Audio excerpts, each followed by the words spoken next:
I sent you the documents. There is, oh, it's a notice from Karen that the meeting is, you should all note that the meeting is being recorded, and per Oregon law, we are telling you that. But this is the time for the Rules Advisory Committee meeting for the midpoint statutory fee adjustment. This is pretty pro forma and routine. You've got all the documents. We have our internal people take a look and see if we need to adjust the fees. And one of the important things to note about this is that none of this goes to operations. It all goes to the general fund. With that being said, I think we'll just go around the horn and introduce ourselves, because I think it's very important that Trevor introduce himself and give a little background. So I'm going to start, then I'm going to hand it off to Nicole. Nicole can hand it off to Trevor. Trevor can hand it off to Karen, and then we can just go around the horn for our committee members. So as most of you know, and as many of you have dealt with me in the past, my name is Lauren Winters. I'm a senior policy advisor for the division. I've been with the division since 2010. I was in private practice with 2 regional law firms that have morphed into other regional law firms, and then have morphed into more regional law firms that appear to no longer exist. I taught law school at Gonzaga University School of Law. I have an LLM from Boston University in finance and banking law. And it seems like every 4 or 5 years, this rulemaking comes back to me. So the next time you have this rulemaking, it will probably be in the capable hands of Nicole. So Nicole, take it away. Sure. Thank you, Lauren.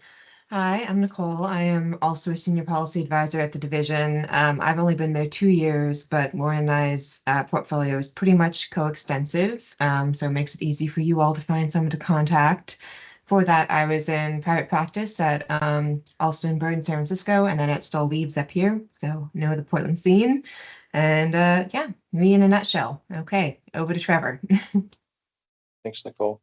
I recently was named manager of our group, the registrations and licensing of the securities. Been doing that for about 12 years up to this point. So I'm taking over that role and happy to field any questions if you ever have any inquiries in our group. So that's me. And I am Karen Winkle, the rules coordinator for the division. And I've been with the division since 2014.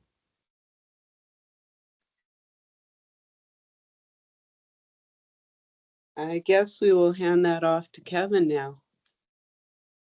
Hi, good morning, everyone. I'm Kevin Flannery. I'm an attorney at Stolburn in Portland. My practice is focused on civil litigation. And that will take us over to Ira. Sorry, I keep leaning in. My screen is a little low, and I know I'm not wearing trifocals. Understood. I'm the only non-lawyer on the phone. A colleague of mine on one of the many fund boards I sit on, suggested as a mutual fund, ETF, closed-end fund, blah, blah, blah, blah, blah. After 40 years in the business, perhaps I could add a little bit of business expertise.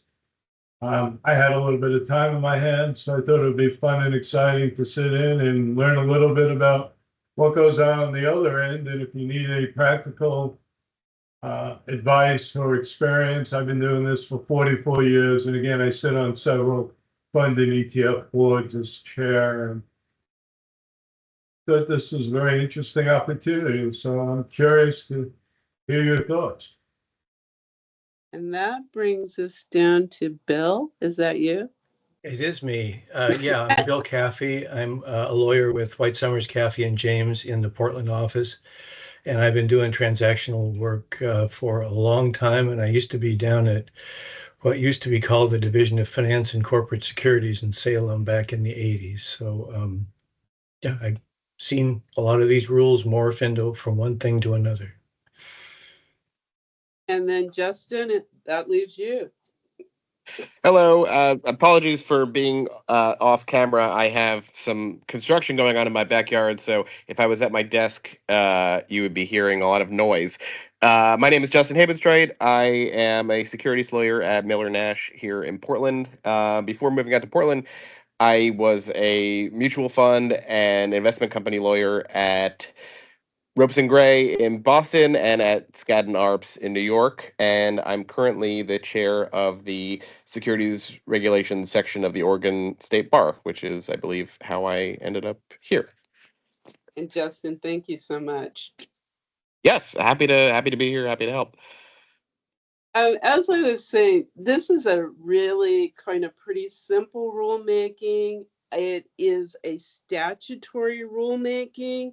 To my knowledge, it is a unique situation among other states in terms of how it is implemented, how the law is interpreted, applied, and implemented. So really, in some sense, the division doesn't have any control over this process. The legislature set this in statute that all of the fees that we charge and collect are subject to a 2-year review. And as part of that 2-year review, our internal systems data analysts do conduct a survey, a 50-state survey, and I think they also include Puerto Rico. And what they do is they go through and they figure out, okay, what is everybody charging for these fees? Then they figure out the national midpoint. Then they compare it to what we are charging, and then they make a recommendation as to the adjustment. What is, Karen, you don't need to share your screen. They got all the documents. So what happens when this occurs? We are under a somewhat of a statutory obligation to adjust our fees. So the last time we adjusted our fees was in 2019. And those fees went up for just one group, broker dealers, they went up by $10. What's interesting about this midpoint adjustment is that the salesperson agent fees are going up by $10, but the trust, the mutual fund fees are decreasing. I have only been, in all of my time of doing this, I've only seen that happen once. I can't explain it. I'm not responsible for the survey.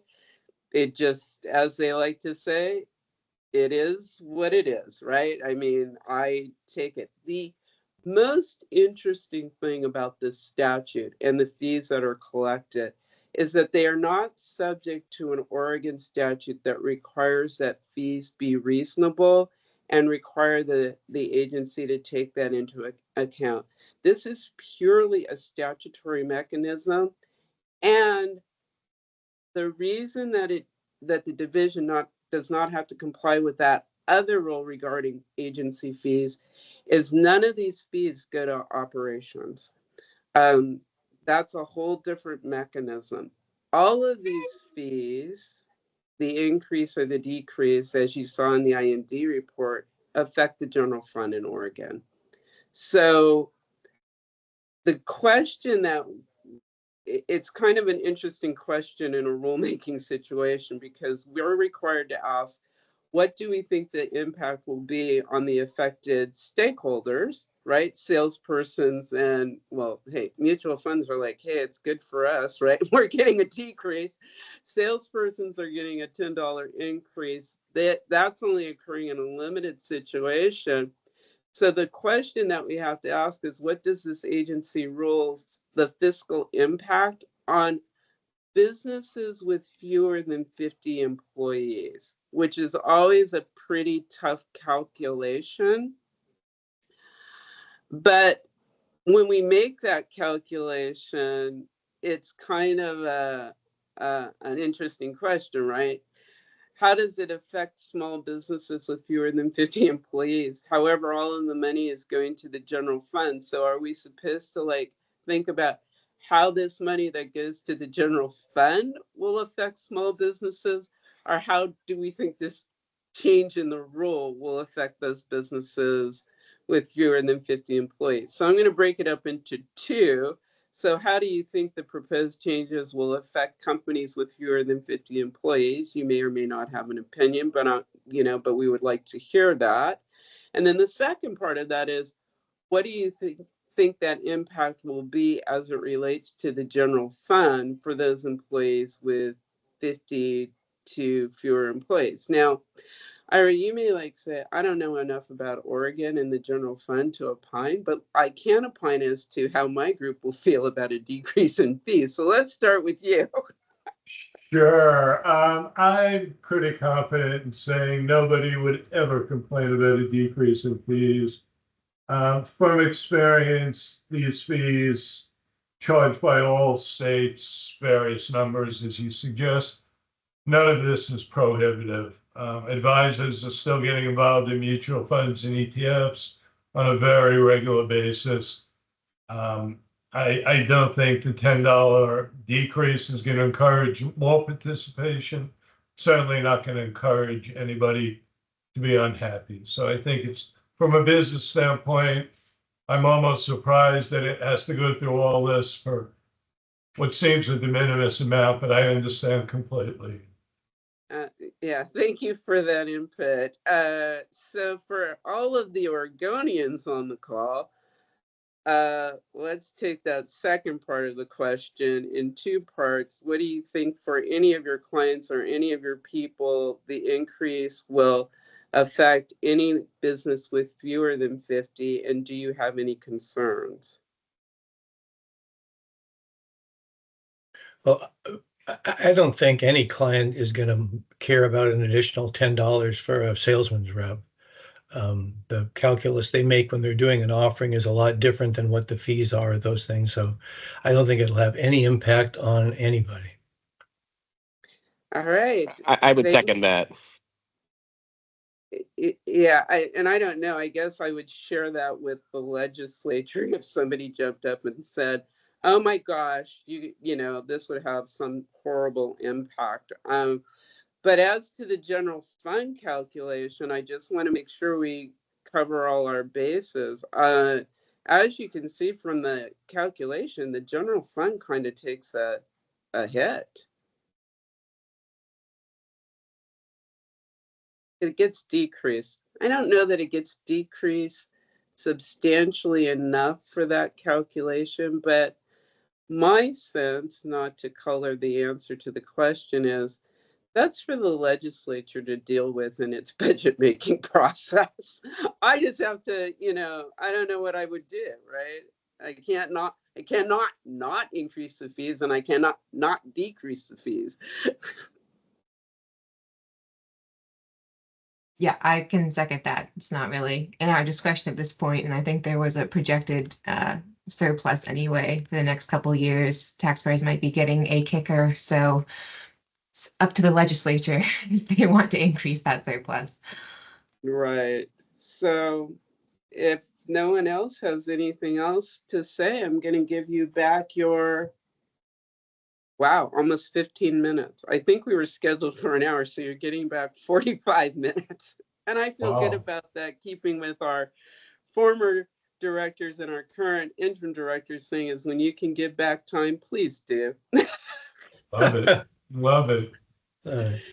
So unless anybody else has any questions, thank you for participating. I probably will send an email confirming our conversation, but other than that, have a great afternoon, and I hope everybody has wonderful lunch plans.